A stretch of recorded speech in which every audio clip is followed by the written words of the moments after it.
ওম শান্তি। আজকের মুরলির তারিখ ৭/১/২০২১। প্রাত মুরলি মধুবন। মিষ্টি বাচ্চারা, যখন এই ভারত স্বর্গ ছিল তখন তোমরা সম্পূর্ণ আলোয় ছিলে। এখন হলো অন্ধকার, আবার আলোয় চলো। প্রশ্ন: বাবা নিজের সন্তানদের কোন একটি কাহিনী শোনাতে এসেছেন? উত্তর: বাবা বলেন, মিষ্টি বাচ্চারা, আমি তোমাদের ৮৪ জন্মের কাহিনী শোনাই। তোমরা যখন প্রথম জন্মেছিলে তখন একটি দৈবী ধর্ম ছিল।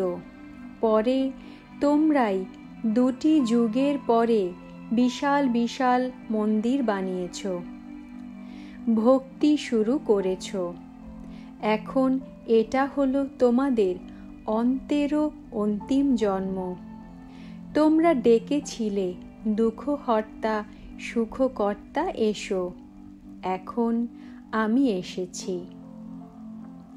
ধারণার জন্য মুখ্য সার: ১.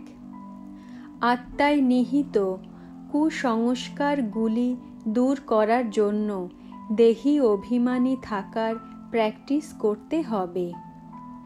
এই হল ৮৪তম অন্তিম জন্ম, বানপ্রস্থ অবস্থা। তাই পূর্ণ আত্মা হওয়ার পরিশ্রম করতে হবে। ২. দেহের সর্বসম্বন্ধ ত্যাগ করে একমাত্র পিতাকে এবং রাজত্বকে স্মরণ করতে হবে। বীজ এবং বৃক্ষের জ্ঞান স্মরণ করে সদা প্রফুল্লিত অর্থাৎ খুশিতে থাকতে হবে। বরদান: বিশ্ব পরিবর্তনের শ্রেষ্ঠ কার্যের দায়িত্ব পালন করাকালীন ডবল লাইট স্বরূপে স্থিত আধার মূর্তি হও। ব্যাখ্যা: যারা আধার মূর্তি হয় অর্থাৎ ভিত, তাদের উপরেই সম্পূর্ণ দায়িত্ব দেওয়া হয়।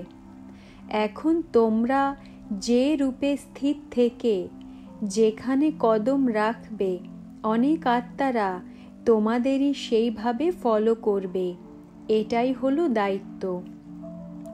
কিন্তু এই দায়িত্ব অবস্থা নির্মাণে খুব সাহায্য করে, কারণ এর দ্বারা অনেক আত্মার আশীর্বাদ প্রাপ্ত হয়, যার ফলে দায়িত্ব হালকা হয়ে যায়।